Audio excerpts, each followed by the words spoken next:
Okay, what I want to do is look at the graphics user interface for AutoCAD 2014, and we'll start in the upper left-hand corner. Of course, the big red letter A up here. Uh, that if you click that little triangle that's pointing down, that little caret, it will pull down some more options for you. You can see we've got new, and of course we could hit Control N on the keyboard. That's what's showing up here in this pop-up. Then open again. Control O will do that from the keyboard. Control S for save, or you can just hit the save button. Realize too, these are up here on the top of the screen as well. And then you've got save as if you need to save it as a different format. Then export if we need to make it a PDF file to send to someone via email. That's kind of handy. Of course, publish. We won't deal with that right now. Print. We can deal with that if we need to print something out and make a hard copy. Drawing utilities, setting up units and such. And then of course close.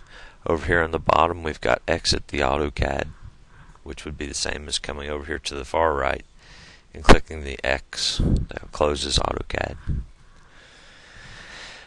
Again, across the top we have new, open, save, and save as, and then print, and then undo and redo. So we can't redo anything right now because we haven't done anything and we haven't undone anything. So just keep that in mind. That is a pretty handy button there, that undo button. You can also, I think it shows there, maybe not, guess not, but you can also hit Control Z on your keyboard. So in the area right here, we're looking at the graphics editor. That's where all your drawing goes on. Personally, I like to turn that grid off, so I'm going to go down to the very bottom and let's see, I'm not seeing my grid on the bottom here. Let's see, there it is. Well, I thought that was it. So what I can do though is I can right click on one of those and get settings, and there will be a pop-up come up, and note my grid is turned on right now. If I click on that, I can turn it off. I just personally don't like to have the grid on. I like to see a blank piece of paper, if you will. Now, looking across the top, we have different tabs that we can work from. Okay. Also note at the very top, it does tell me what the drawing name is, what version I'm in, and what the drawing name is. The drawing name would also appear over here on the left-hand side. But these tabs will determine what you're seeing in the ribbon across here. So we've got the home. Note we can go to insert and we can insert different features. Okay, then we've got annotate. We'll be using this when we start dimensioning. So we can add dimensions or text or different things that we can do in there. Parametric we won't have to worry about right now. View. Of course, we can change the view configuration. And you can see there we have different ways of looking at it. You can split your screen if you choose to, and then we could actually see different views of the particular drawing. Now that's more for three-dimensional drawing, so we won't deal with that in this particular setup. Let's see, manage. Sometimes we have to use that. We have to look at the graphics user interface. Okay, we'll click that, and you can see you can actually go in and add different things to your ribbons and such. You can go in there and find different types of commands if you choose to. But again, we're not going to mess with that right now. Output. Okay, if you wanted to plot, which is the same thing as printer, and note you can do Control P, and batch plot will delay it for you. Plugins, you don't have to worry about that right now. Online, Nothing there right now.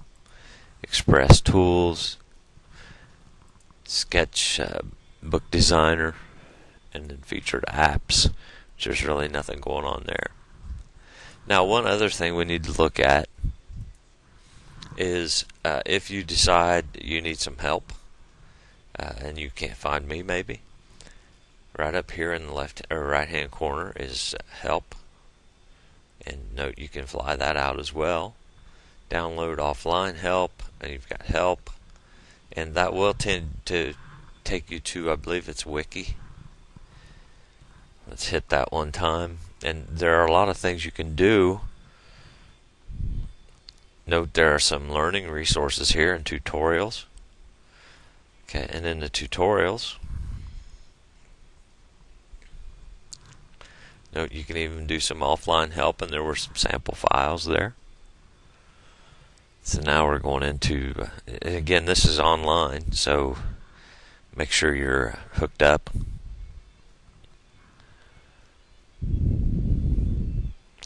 Let this thing do its trick. But note, you can see these are videos, so you can go in there and look at different things. So if you, let's say you just wanted to deal with the line,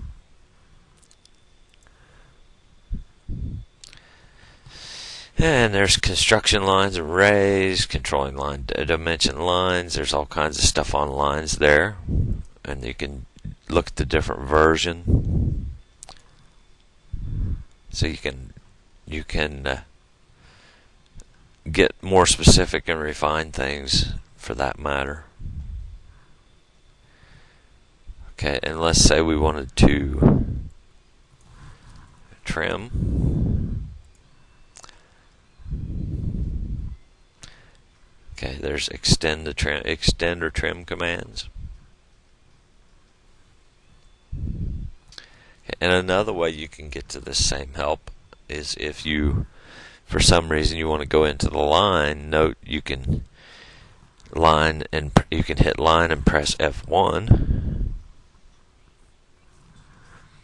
and it will take you to the line command, and you can find out everything you need to know about the line. Okay, and you can go in there and find different stuff along the way, and you could even type in different things here. Trim, maybe. Hit the little glass, and there's the trim command. So you can go in, and this will show you how to trim.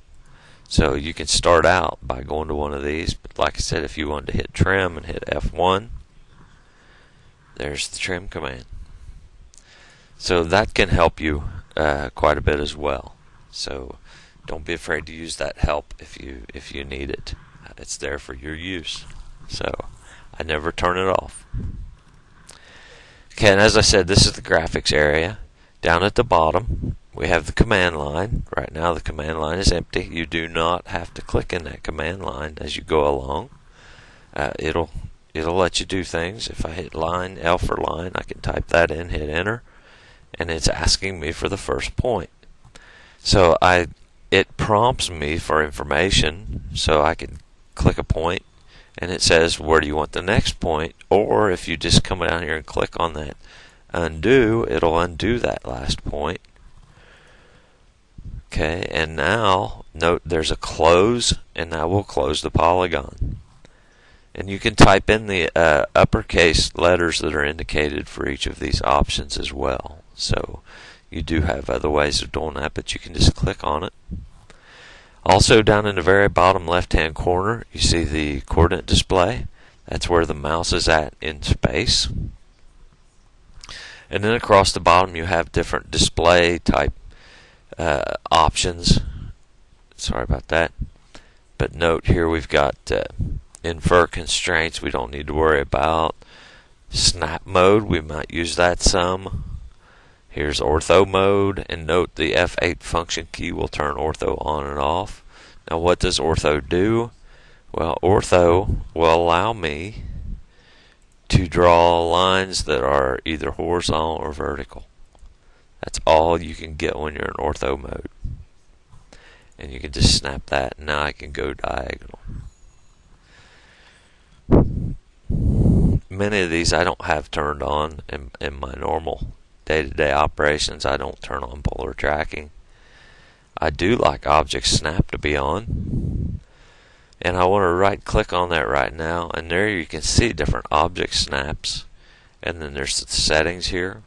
So right now the only object snaps I have turned on is center, and normally you would turn on endpoint.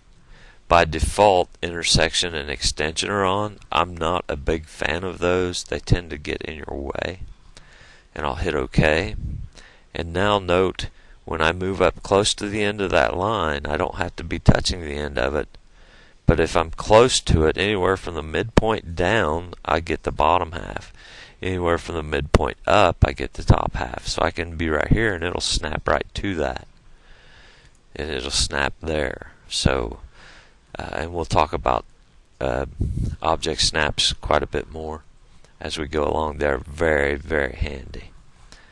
So, continuing on, we've got 3D object snap we won't be using. We've got, in fact, I think that's turned on, so we'll turn it off. Object snap tracking I don't use. Dynamic UCS I don't use. I don't use any dynamic inputs. Again, that kind of tends to get in the way, and what that does is it brings it up on the screen for you. Again, I'm just not a big fan of that. And these other ones we don't have to worry about at this point. This will show you the line weight, but we don't have any line weights attached yet, so we'll look at that later. Over here on the bottom we've got model space and paper space.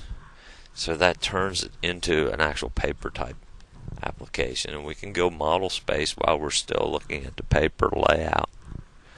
But if we want to get back to model, purely model, we click on this tab over here, and this just tells me my scale. And there's some other buttons here. You don't need to worry about those right now. And that's basically the interface of this AutoCAD that we'll be using.